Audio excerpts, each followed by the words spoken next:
'Twas the night before Christmas, and all through the house not a creature was stirring, not even a mouse. The ultralight backpacks were hung by the chimney with care, in hopes that the COVID vaccine will soon be there. The hikers were nestled, all snug in their beds, while visions of a through hike in 2021 danced in their heads. And Mama in her thermals, and I in my beanie cap, downloaded from HiiKER the full PCT map. Merry Christmas, everybody. I'm Owen Hamilton, and welcome to the latest episode of the HiiKER podcast.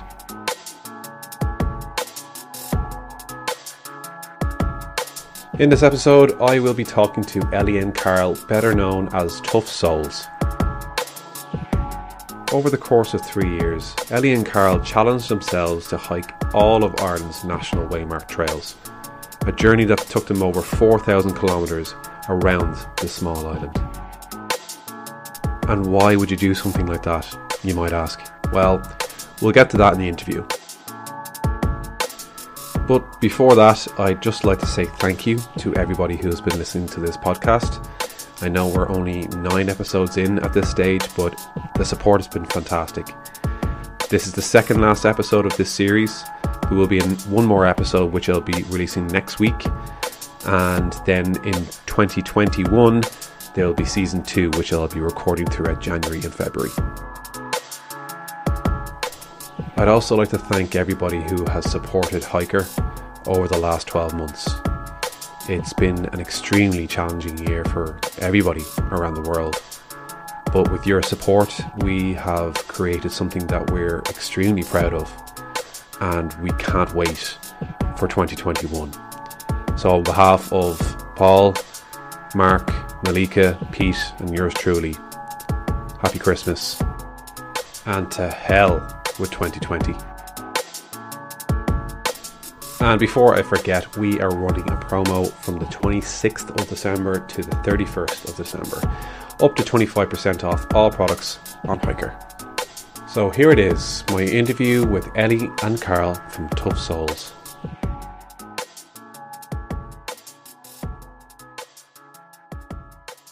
Yeah, well, I guess Karl and I have been doing adventures together for years, but we would always go further afield. So we'd go to Spain, go to France, Estonia, and people would always be like, "Oh my God, you're Irish!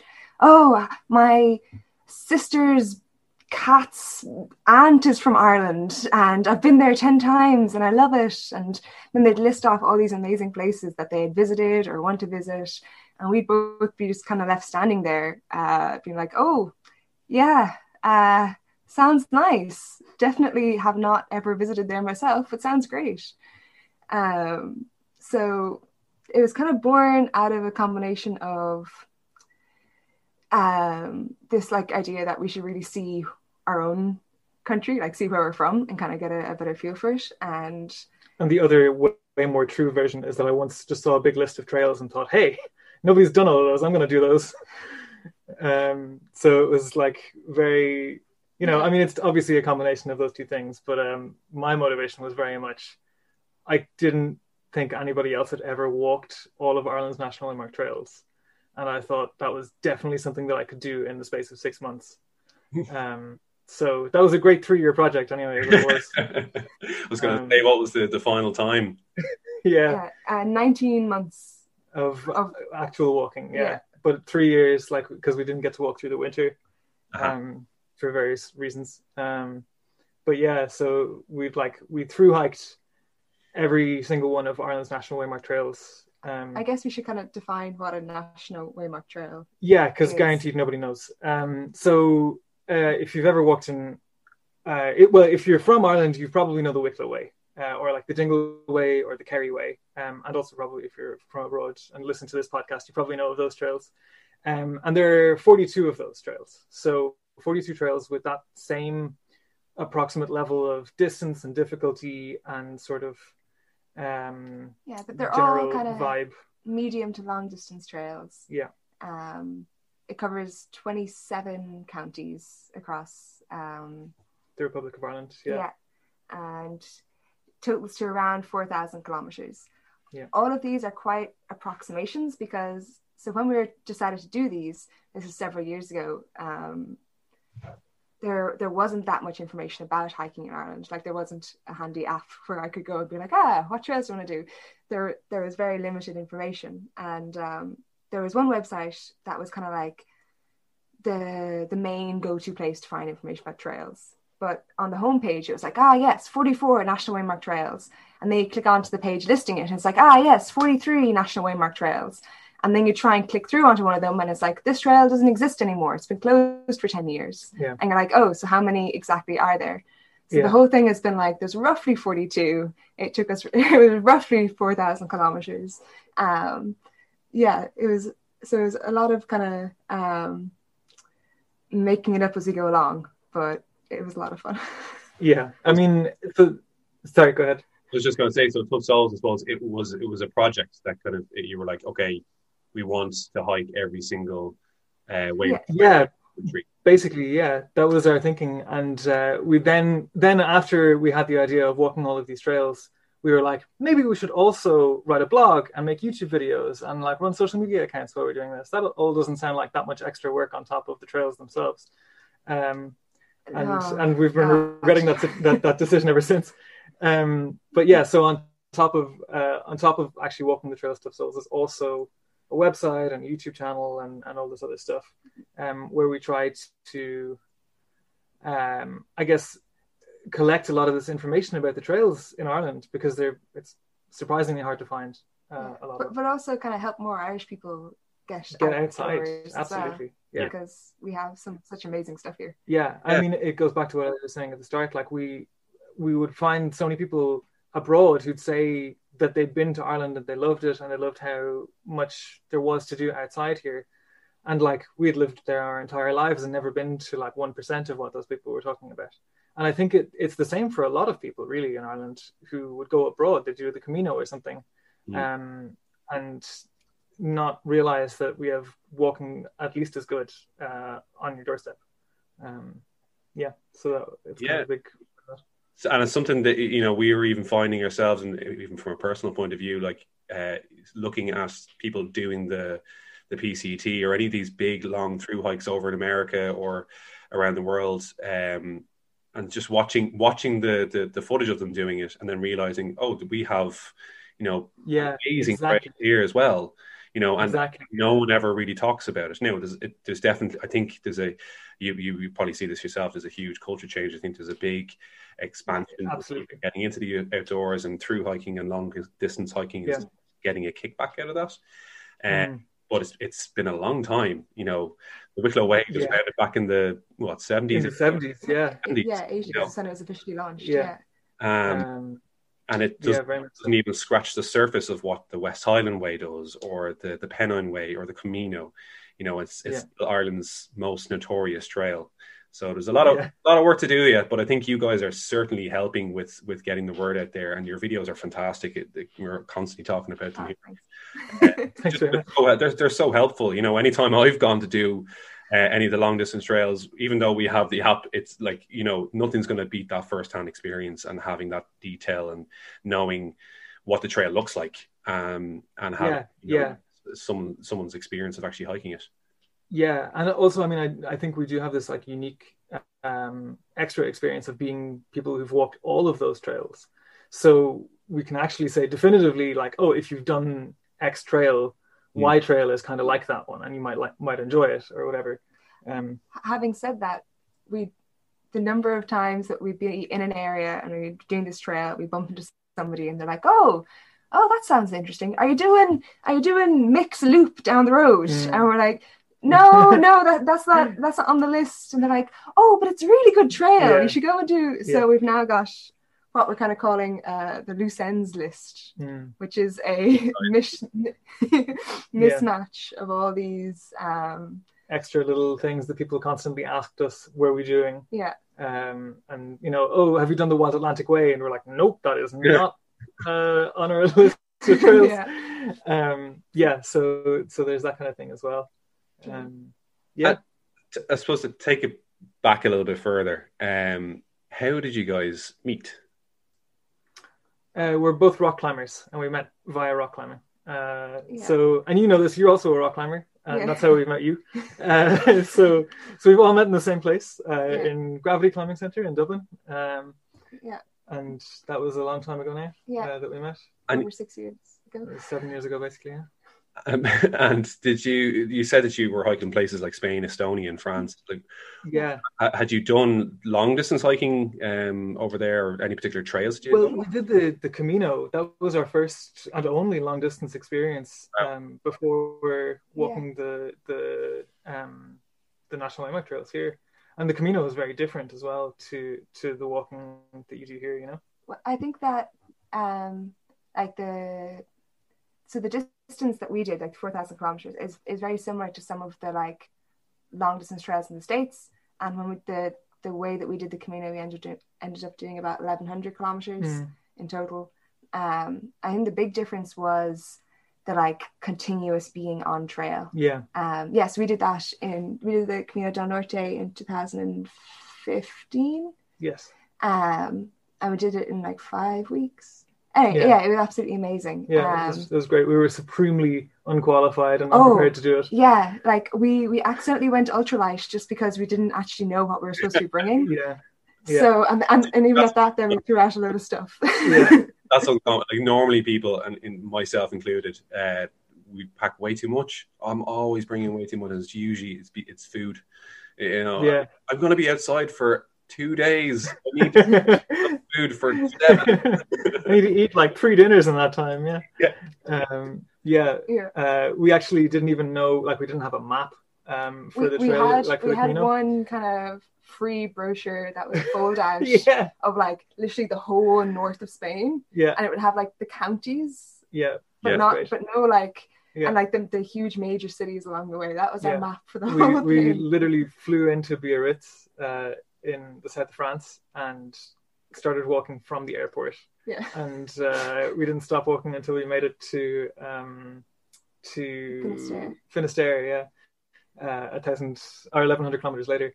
And I mean, we could really have not done that first couple of days. That would have been great if we had actually done some planning and like gone to the beginning of the trail instead of having to walk like along highways and this kind of thing to get to. Oh, really? So you didn't like do like the start? No, we followed a bit of a GR. Yeah, there's a GR there that connected us onto the Camino del Norte. Yeah, but it was such a lucky thing. Oh yeah, because we didn't know there was a GR there. We were just like, hey, there's some markings on the wall. Let's follow those and see where that leads. And then eventually those markings turned into shells, and we were like, all right, we're probably on the Camino now. Yeah.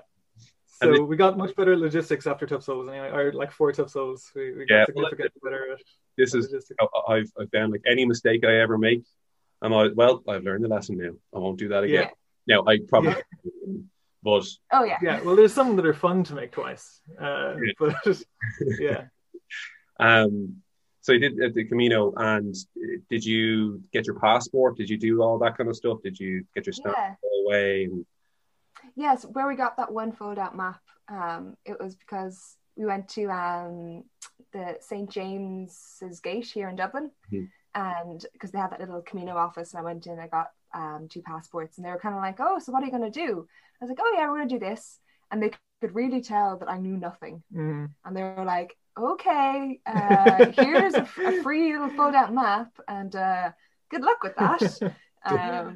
But yeah, no, they were super nice. So yeah, we did the whole passports, got our different certificates. We actually we got the certificate in Santiago de Compostela on my birthday.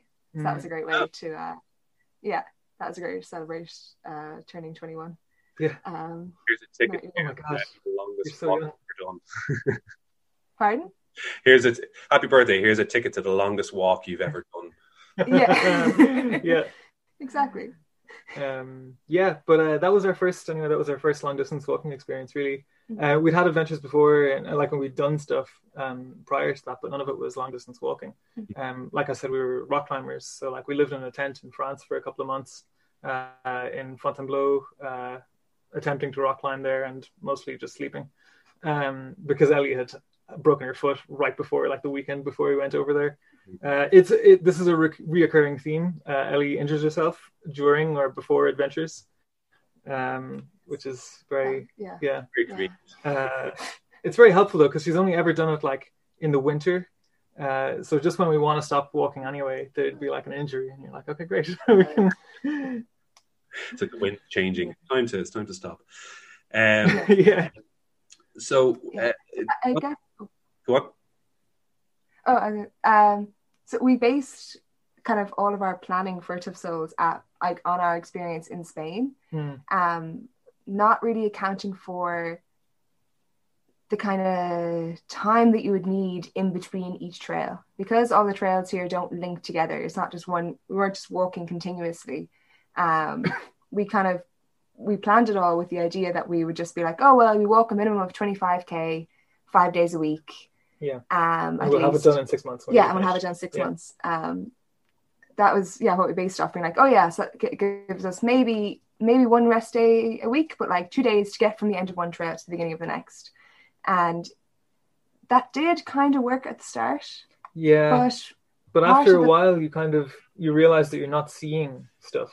Yeah, part of the reason that we wanted to do this was to actually see Ireland. Yeah. So if we kind of got to one point and we met somebody incredibly nice, and they're like, oh, do you want to camp in our garden? And we'll go show you around the town for the evening. Yeah, if you're trying to keep to a big schedule like that, you can't just accept an offer at 1 o'clock in the afternoon of like camping in someone's garden. And like so much of it is the experience of doing that, like so much of Ireland is how friendly people are. And like, that's not just a thing the tourists see, it's honestly the truth. Like, so we would have that, we'd be invited into someone's house and they'd like let us go with an egg or something at the end. And like, it was just incredible. Like, we had so many great experiences with people that we wouldn't have had if we were rushing it the way we initially thought we would. But then the downside to that was that it took us 3 years instead of 6 months. But it was nice. It was a good way to do it, I think. I do it that way again, to be honest. I don't think I'd ever want to rush through a project like this. I mean, we were lucky in terms of money and stuff as well. Each winter we'd work again, save up for the next section. Yeah. Which was really great. And towards the end, especially, we had like the support of we had a Patreon page, and we had people who would support us on that, including you guys, including HiiKER. So big thanks to you. And without that, honestly, I don't think we would have been able to complete the project. At least it would have taken us probably another year to finish it, just because the one thing that Ireland doesn't have going for it is that it's quite expensive to hike the way that we were doing it. And the weather can be bad enough that you do want to stay indoors more often than you would otherwise do, and that can end up being somewhat expensive. So huge thanks to everybody who let us stay inside. I'm sure money well spent. I know we do. But so okay, so we're kind of veering onto a topic there that I want to talk about, which is camping. And yes, weather is one thing that will play a big factor. Camping in the rain is not too bad, but if you're doing it night after night, it can not only make everything best, but it can also really hurt your head. It can make things damp inside the brain. So what was the ratio? I suppose it really kind of depends on the time of the year. I think I would say probably something like 60-40 camping versus staying indoors, maybe 70-30. I think it depends on the time of year and the trail and that kind of thing. I think it might be more of the 70-30. Yeah, it's probably closer to 70-30. Yeah. In favor of staying indoors. So 30% staying indoors, 70% camping. Right. Okay, that's quite a lot. Yeah, there was a lot of camping.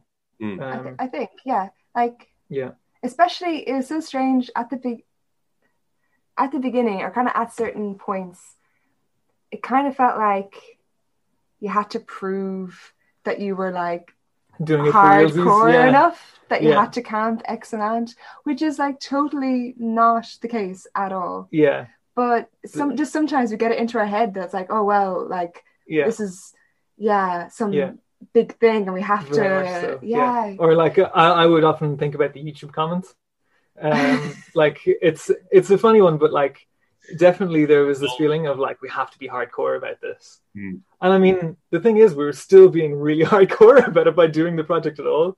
Just because we slept in a bed doesn't make it like less hardcore. But that's still hard to convince myself of even today.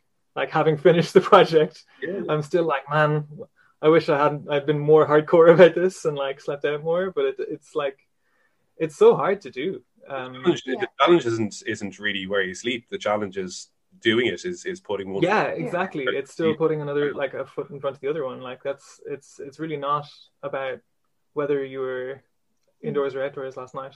Although we still do get YouTube comments to tell us to wild camp, which is great. I'm sure. Thanks YouTube comments. But like that is a common thing that actually comes up quite a lot. And myself and Paul, we talk about this quite a lot, about the reason why we are doing what we're doing is to kind of, like you, is to bring people into the outdoors and get them to know these trails, not just in Ireland but around the world, but show them that you don't have to be, the adventurer or the hardcore through hiker. You can come out. It's got nothing to do with it really, right? Like as long as you're enjoying it, that's the important thing. You just come, you can have your backpack with the stuff that you need for the day, a change of clothes, and then you can sleep in a B&B or a hotel or whatever you want. But you're going to hike it today, and that's the main thing.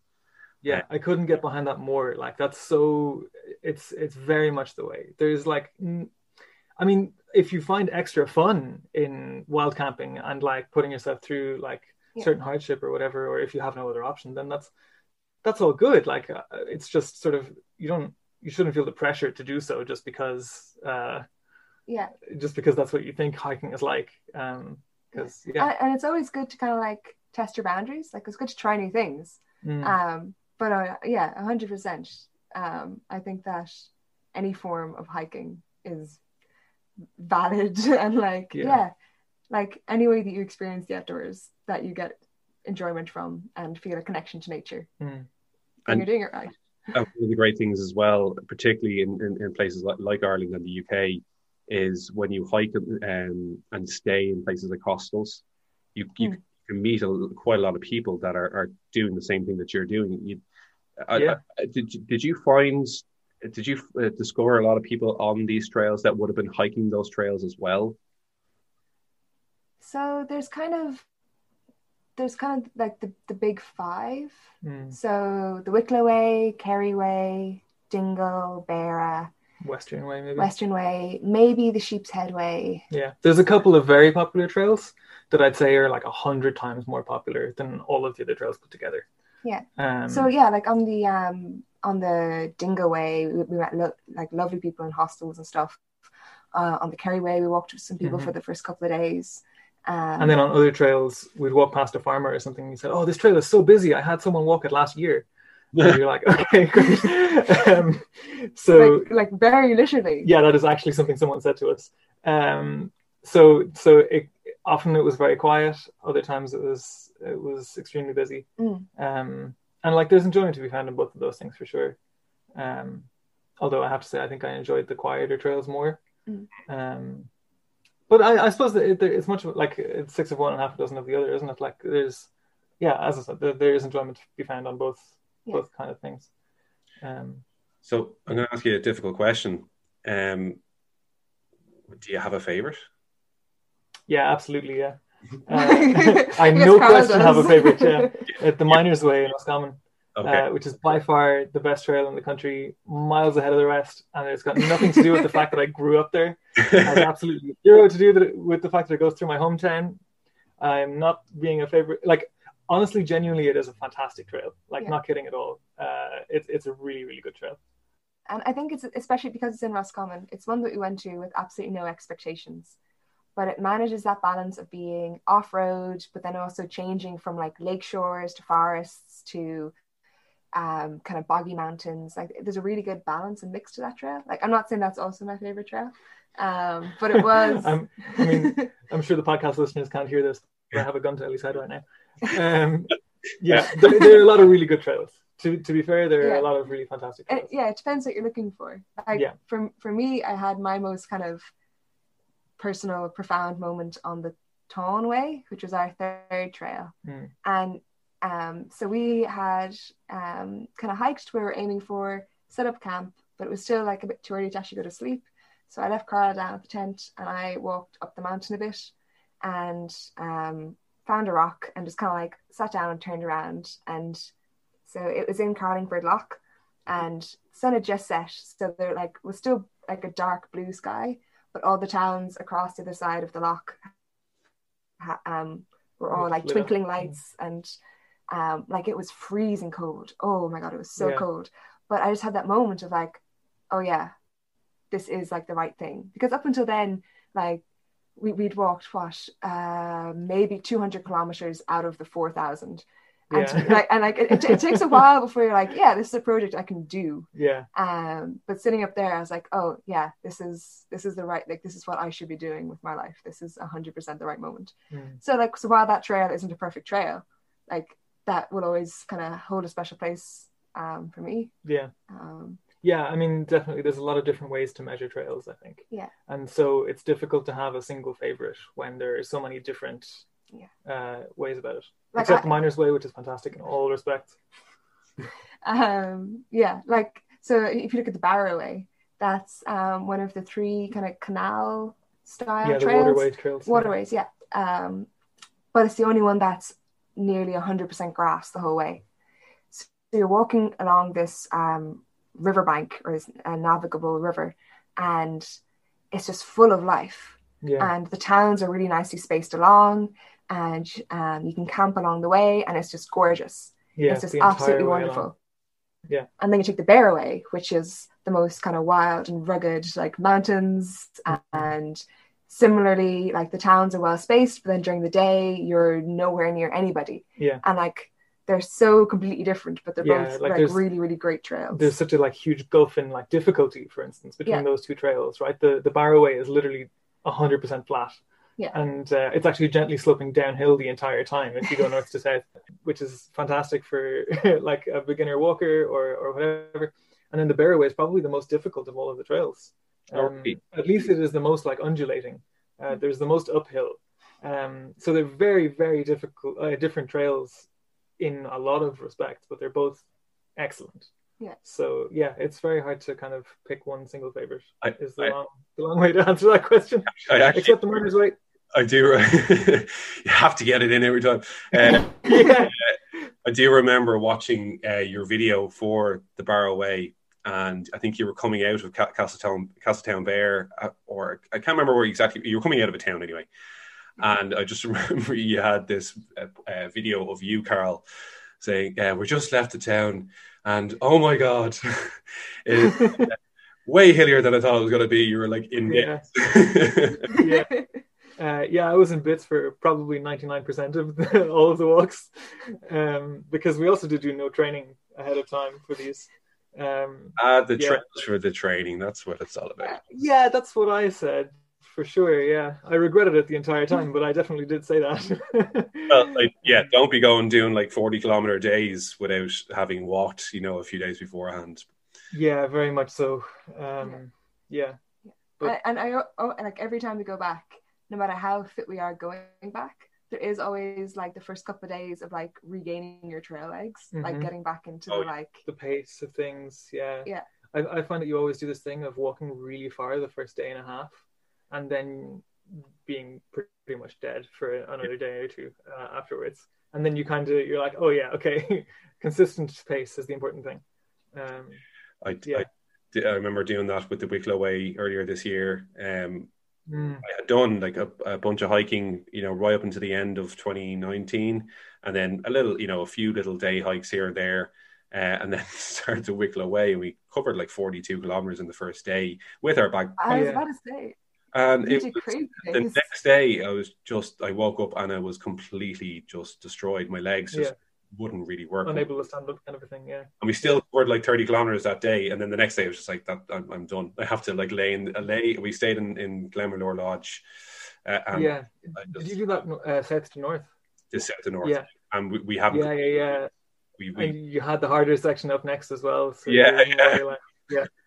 but we still haven't completed it yet because obviously we did it at the start of the lockdown, and things started to get a little bit freaky when we're not a great day, not a great year for hiking. No. Actually, that's another thing I was going to say. Is so over this year, over the last, I would say this year, but it feels like the last 20 years. Have you done much hiking? You know, and a lot of pacing back and forth in our kitchen. That's pretty much the extent of it.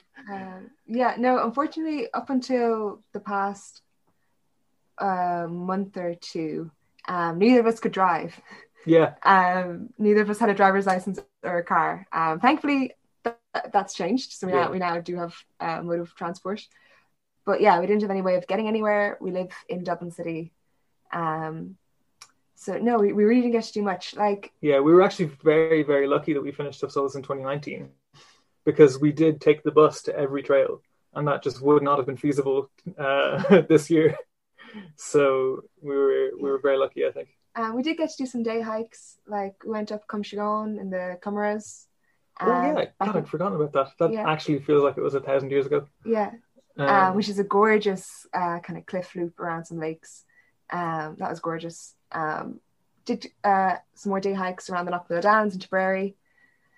Quite a few of those. But yeah, it was only just kind of day hikes, just enough to kind of keep the mind sane. It was like one of those frogs in boiling water situations where I didn't realize like just how kind of mentally crazy I was going until we would get to go for a hike, and suddenly I'm like, oh my god, I feel so much better. I feel so much more human, so much more myself. Yeah, it's actually really interesting. When we were doing, I want to say, the Blue Stack Way, one of the trails in Donegal, it was our second year walking, and we were well into it at this stage. It was like trail 18 or 19 or something like that, or I guess 20, 23 or 24. And we were walking, and this random dude cycles past us and yells "Solvitur ambulando" at us, which is Latin for solvent walk. And it was such a weird moment, but that has like really, really stuck with me. Like this phrase, like, you know, or walk and solve, I should say.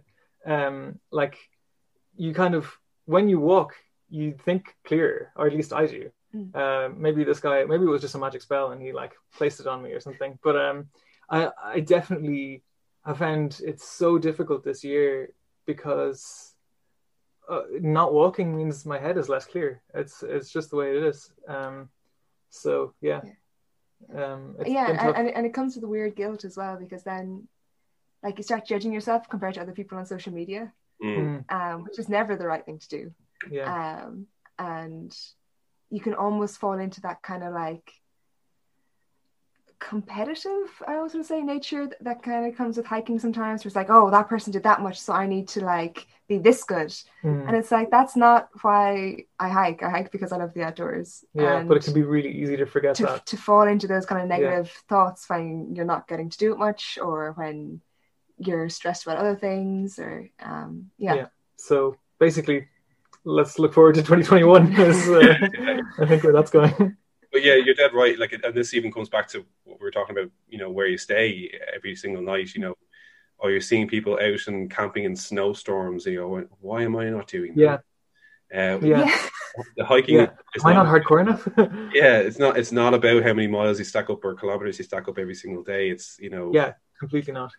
Did you have a good time? You know, did you solve any problems? You know, did you Exactly. Do you feel better for having been out there? Because that's the only thing that really matters. Yeah, because if you come back and you feel worse, you're like, well, maybe you push yourself a little bit too hard, and hydrate. You didn't really actually take care of yourself. Maybe you should have stayed in that hotel. And that's the thing. That's such a valid thing to do, isn't it? Like it feels so weird to say, but there are definitely days where we like woke up and we were like, no, we are staying in this B&B another day. No way am I going out there today. And like, that's so reasonable to do. And yet we would sometimes, especially like we would hide that fact a little bit, and we'd pretend, or well, we wouldn't pretend, that's going too far, but we would be quiet about not walking a certain day. Which I don't know. Yeah, it's funny how much other people's expectations of you, or like your ideas of what other people are expecting of you make it really informs how you kind of hike and what it is that you think that you want to get out of it. It's important to be aware of it and to not let it take over. Yeah, like indeed. It's important to be able to like connect to people through social media, be able to share like the adventures that you're having. Yeah. And share it in a way that either helps other people get outside or like that is more than just look at me, like having a reason to share it, but then also being able to kind of like put the phone back in the pocket and be present in the moment that you're in. I think throughout this whole project I definitely learned that balance of being able to like share stuff and film stuff and like enjoy doing that aspect, but then also being able to enjoy being there in the moment myself. And that was definitely a learning curve. To be able to like be present and not, because if you're kind of viewing something through a screen sometimes, or there's that kind of barrier. It's almost like you're not actually being there, you're looking at it via something else. So that was a really important thing, I think. And that can be even more challenging, because it's so easy to just take your phone out and just start going on social media and like doing stories or whatever. It's actually harder to stop, pause, and just take a breath and just look around you. I find that all the time. I'm always itching to put my hand in my pocket and just take out my phone, take a picture of something, rather than going, I'm actually just going to look at this time. I'm not going to take a picture this time. Yeah, exactly. Yeah. And like, to be clear, I don't think we regret any of what we did, especially with like social media and stuff like that. I mean, it really kept us going a lot of the time. And I mean, genuinely among the best things that's ever happened is people message us and they say, I went and did this trail because I saw that you did it and it looked really good. And that like really, that's such a good feeling, that people went and discovered like their back garden kind of a thing. That's so great, and like that's exactly what we set out to do. So especially this year, way more Irish people have been exploring like what's around them this year. So even though we haven't been able to put out much new stuff, it's been so nice that people have still found our videos or whatever, or been able to message us being like, oh, because I wasn't able to leave Carlo, I went and I walked this bit of this trail and it was really fun. And I think there's I'm really, really hopeful that because so many Irish people had to explore so much of Ireland this year, that it will have a real positive impact moving forward. No, I 100% agree. It's very powerful, I suppose, for you guys, but anybody to be told, I did this because you recommended it. I got a benefit out of that. That's a huge, hugely powerful thing. And you're dead right. I think 2021 and going forward is going to be big for the hiking community and the long distance hiking community. It's like, I'm very hopeful.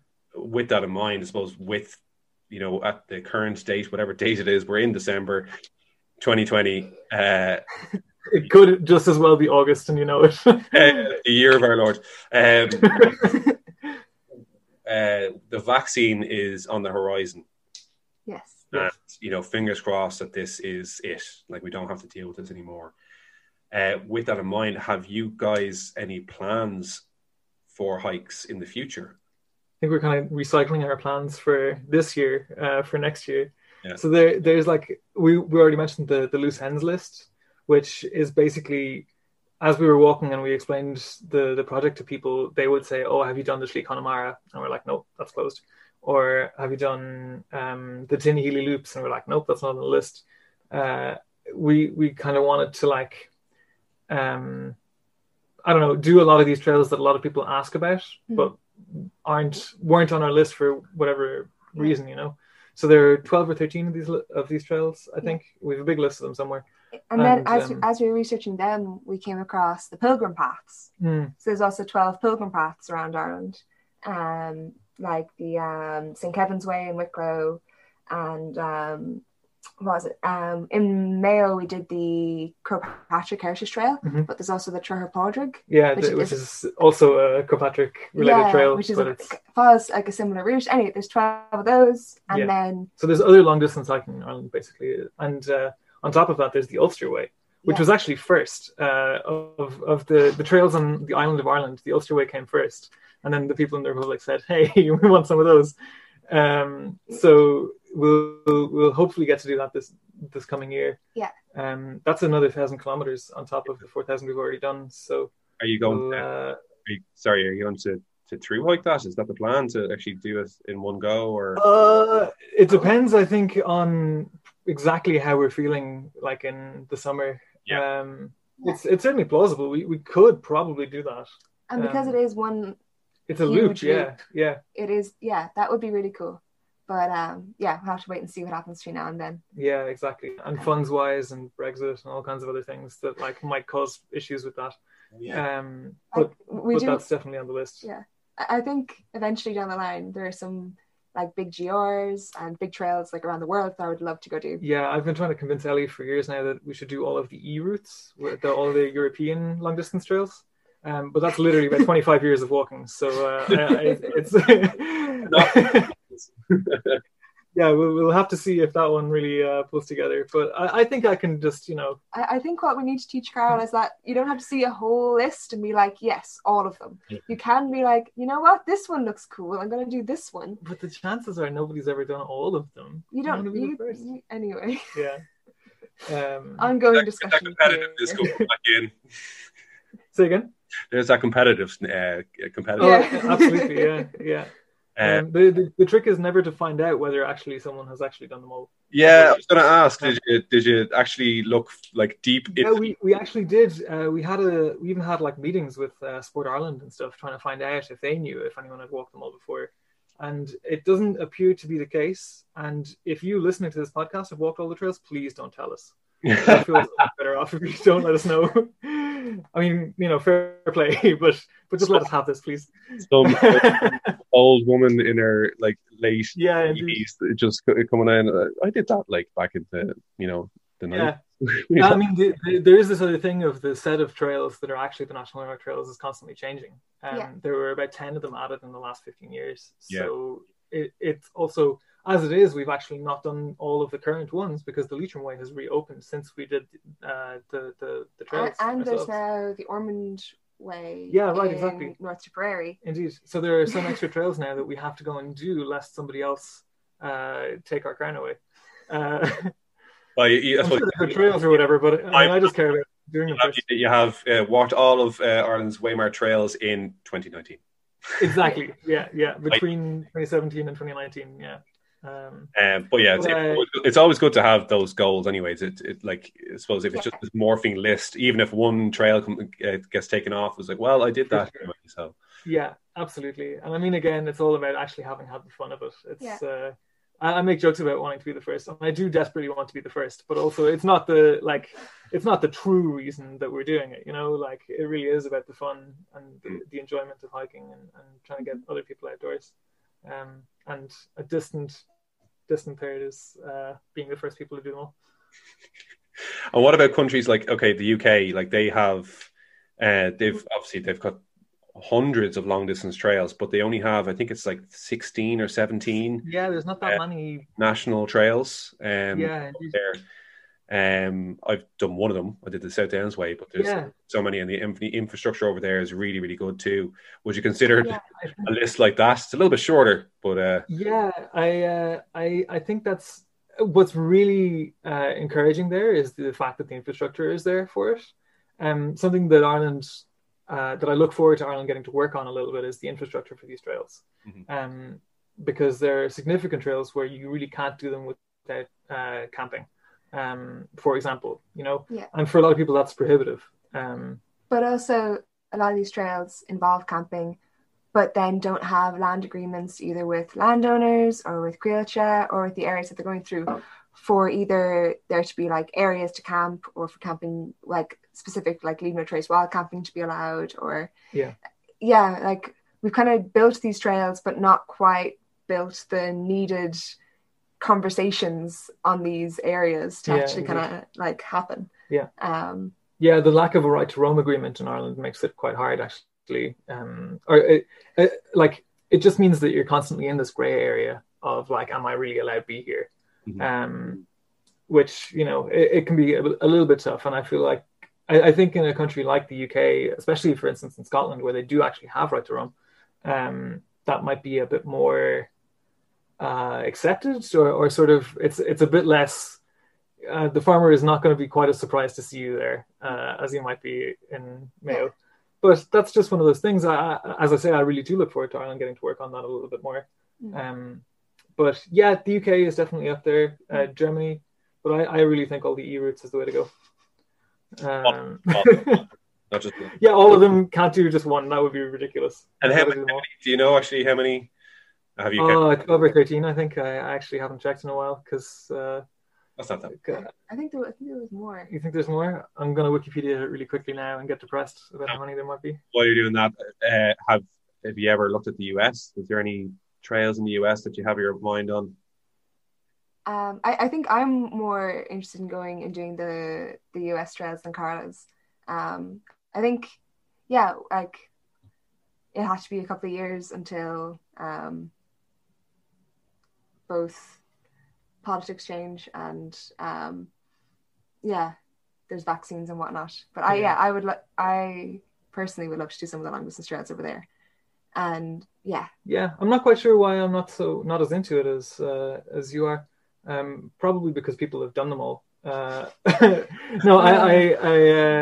don't know. Yeah, I suppose I'm open to doing them. I think it's just maybe there's something about them being. Karl, more... you'd be happy to know that there is an extensive list of US on the HiiKER. Yeah, I know. I think we got 650 trails, so there's a nice chunky list for you to take on. I don't think I looked up the e-routes. So there are only 12 e-routes. I mean, it's a total distance of 70,000 kilometers, but there's only 12 of them, so it's probably not too bad. 1,000, yeah. Yeah, so I'm sure we could do that. Probably like a year, 6 months. Yeah, your estimations have been pretty good so far. Yeah, they sure have. Yeah, it's definitely like a hindsight thing that you forget about. So here's the cheesy questions that I have to ask every single time. Well, actually, you're going to ask if we're going to get married, because that's not cool. What are you? No, it's just come up every podcast we've done so far. So I wasn't actually genuinely wanted to ask that. Maybe I'll get in. So I suppose pack your gear. Like you've quite a few videos about what to pack for certain trails, what to pack for camping, boots, bags, tent, you name it.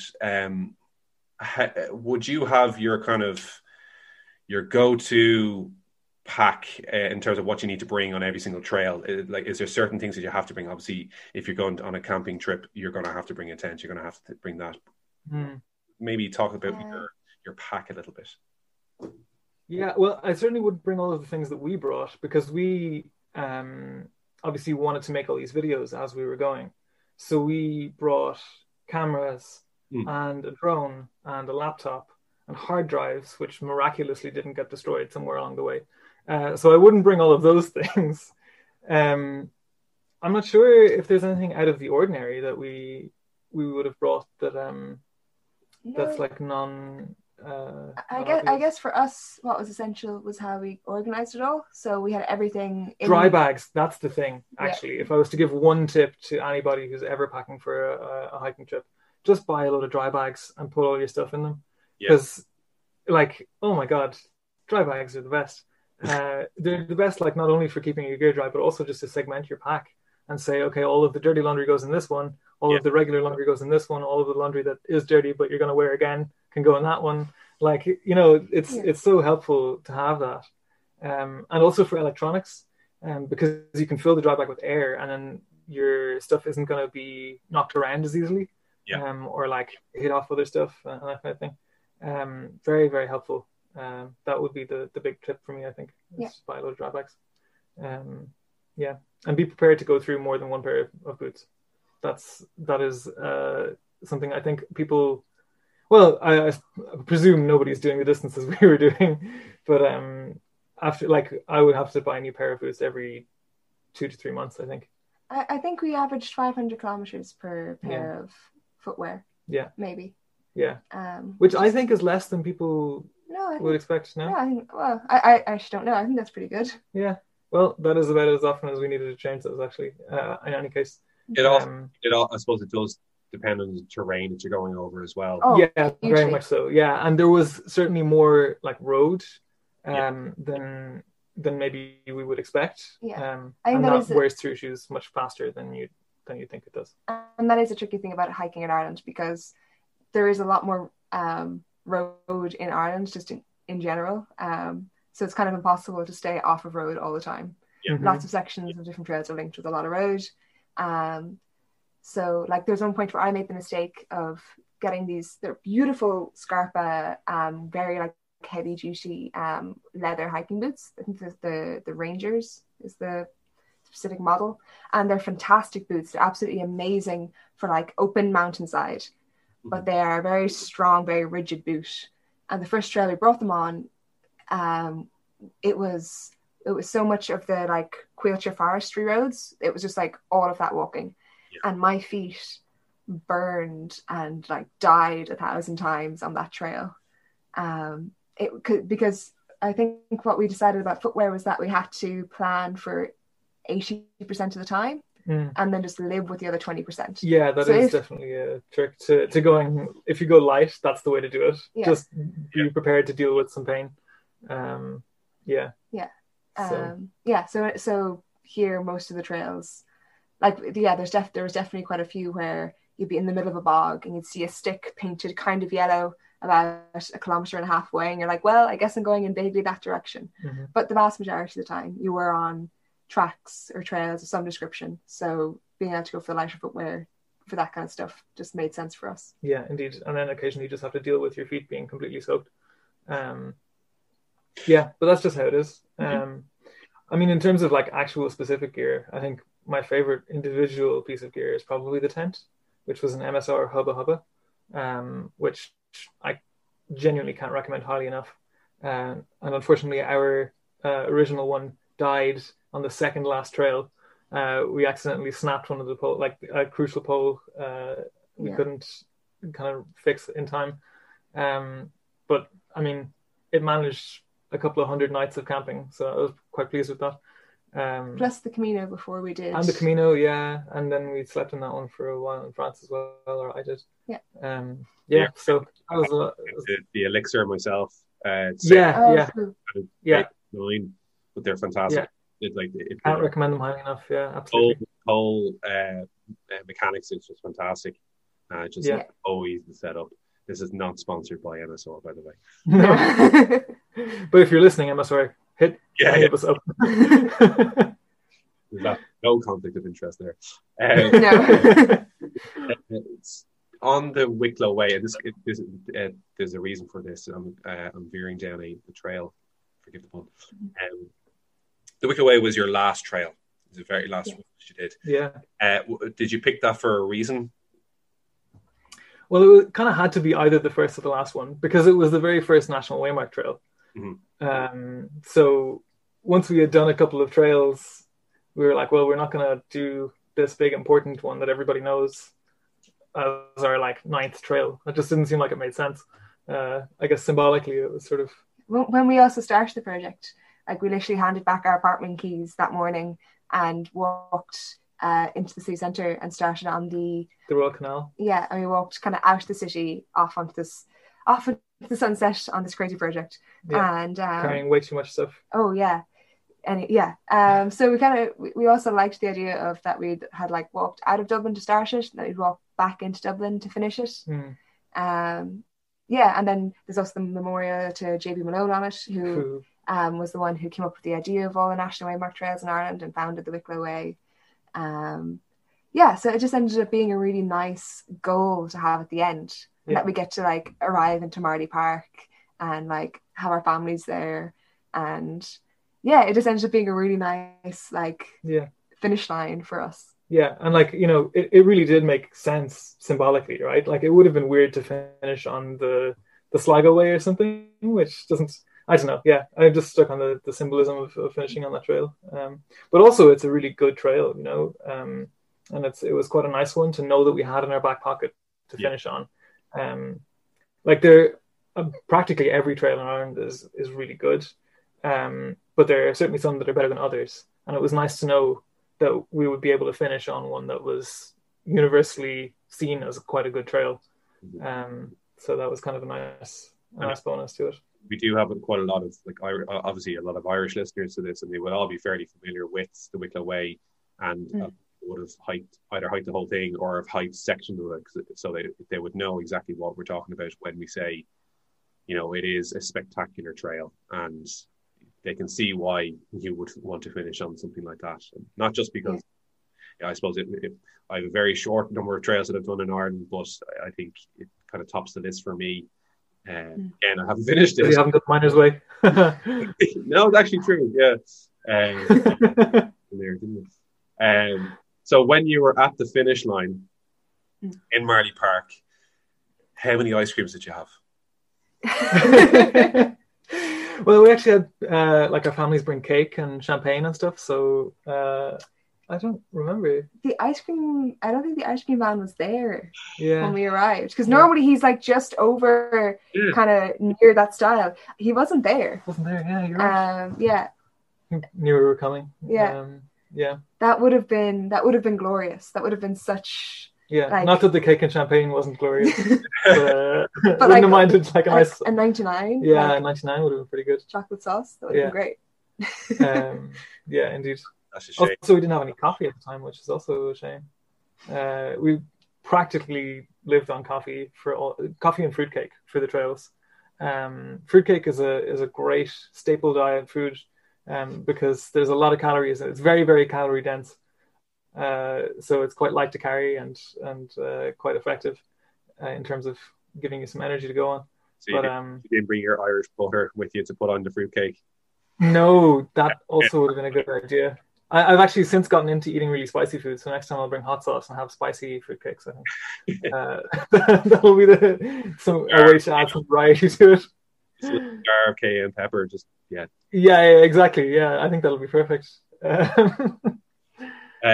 So that is the reason why I asked that question in the first place was about food. So you lived off coffee, but what would be like your first, every time you finished a trail, did you have a go-to, I want this meal, I need this? I'm not sure. We often ended trails in pubs. That was a pretty nice way to end them.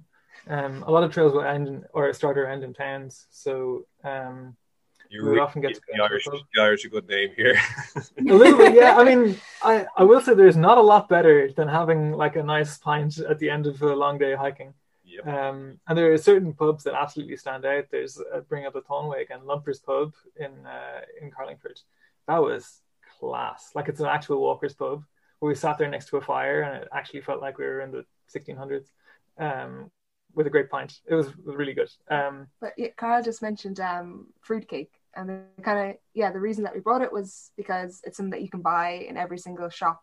Like no matter what kind of shop you walk into in Ireland, you'll find fruitcake between €2 and €3. Yeah. It's very calorie dense, so kind of fit that trifecta of like calorie to weight to euros. Yeah. To euros. But because we ate so much fruitcake and dehydrated food, I would just be dreaming of like spinach and broccoli and like avocados. Like I just walking, I'm like, oh my god, green food. The anti-fruitcake. That juicy apple. A good salad or something. So pretty much anything that wasn't fruitcake was our go-to meal at the end of a trail when we had the option. I think we had some amazing pizzas though. Yeah, we really did actually. If you think about food vans. Now that's the thing that I want to talk about right now. Is like burger vans and stuff like that you'll occasionally find.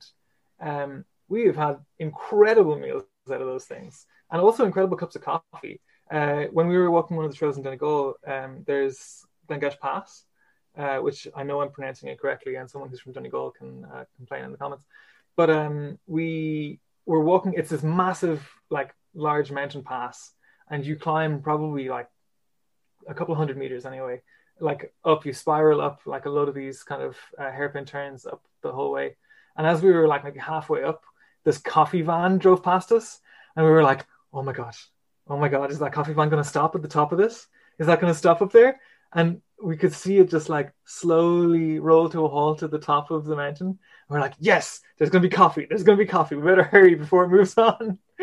And we got up there. It was actually a coffee and popcorn van, which is surprisingly a good combo. Pirates of the Coffee. I think the standards when you're out on trail, they yeah. coffee and mushrooms. It sounds tasty. Yeah. But that was honestly like that's legit some of the best coffee I've ever had in my life. Just on top of that, yeah, incredible. So was it a fish and chip van in Glencolmkill? Yeah, burger van, I think. But yeah, God, some incredible food vans out there that I would highly recommend. There's that one on the Western Way. The Misunderstood Heron. Fantastic. Oh, actually, that's probably the best meal we had the entire trails, I would say. If I had to pick one specific meal, that would have been the one. There's an adventure center along the Western Way, and next to that adventure center is a food van run by a crazy Argentinian, and they made the best food. I legit cannot, or maybe it was from Chile, I can't remember. But it was fantastic. You've clearly got us onto a really heartfelt topic. I have to say, and this is no disrespect to any of my other guests, but you guys have just changed the conversation around food in this podcast. Like you've said, for a long time, I've been trying to rebrand from Tough Souls to Dough Souls. But since Ellie is obviously taking up sourdough during the lockdowns, so I think we should just become a cooking channel. And by we, I mean Ellie, because I can't. Well, I can dehydrate food. And... Yeah, get into like dehydrated meals, like how really good dehydrated meals. Because there's a few companies out there that do some quality dehydrated meals. Yeah. Or maybe a fruitcake review channel is another option. See, the thing is that Karl is still able to be like, oh yeah, maybe I'll have fruitcake with hot sauce. I am at the point where I can never look at a fruitcake again.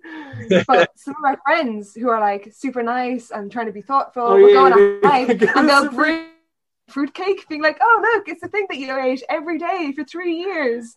And will be smiling but slowly dying inside because I don't think I can ever eat fruitcake ever again.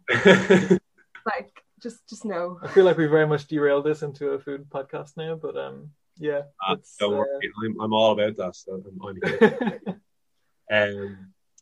I guess that's really everything I had to ask about this. It's been fantastic having you guys on. We could talk about food all day. I know we can, and we probably will. Absolutely. Let's do a second one. Let's spin up a new podcast. Yeah. I'll beat you down at Gravity. We'll just talk. Pints and coffee. Yeah. Not fruitcake, actually. I won't bring fruitcake into it. But it's been an absolute pleasure having you. And congratulations again. I know we've said it before, but congratulations on completing the project.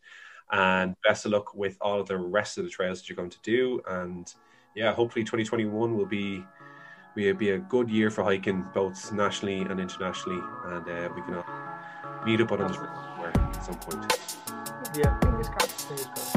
Yeah. Hey, Karl and Ellie, thank you so much.